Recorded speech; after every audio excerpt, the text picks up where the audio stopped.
मनसे अध्यक्ष राज ठाकरे हे 9 ऑगस्टला दक्षिण रायगड दौऱ्यावरती असणार आहेत। माझ्या पाठीमागे आपण दृश्यातून पाहू शकता की या दौऱ्याचे प्रमुख आकर्षण म्हणजे माणगाव शहरातील महाराष्ट्र नवनिर्माण सेनेच्या नव्या पक्ष कार्यालयाचे उद्घाटन राज ठाकरे यांच्या हस्ते होणार आहे। या सोहळ्याला अमित ठाकरे, मनसे नेते, पदाधिकारी, कार्यकर्ते, नागरिक मोठ्या संख्येने उपस्थित राहणार असल्याची भावना देखील व्यक्त केली जाते।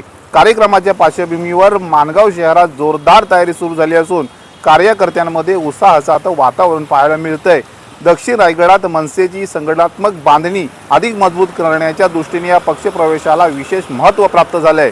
आगामी स्थानिक स्वराज्य संस्थांच्या निवडणुकीच्या पार्श्वभूमीवर हा दौरा आणि कार्यालयाचे उद्घाटन राजकीयदृष्ट्या महत्त्वाचं मानलं जात आहे। आपण जर एकीकडे पाहिलं तर कार्यालयाच्या उद्घाटनानंतर राज ठाकरे मुंबई गोवा राष्ट्रीय महामार्गाची प्रत्यक्ष पाहणी करणार आहेत। गेली अनेक वर्षे रखडलेल्या या महामार्गाच्या कामामुळे नागरिकांना मोठ्या अडचणींचा सामना करावा लागला होता।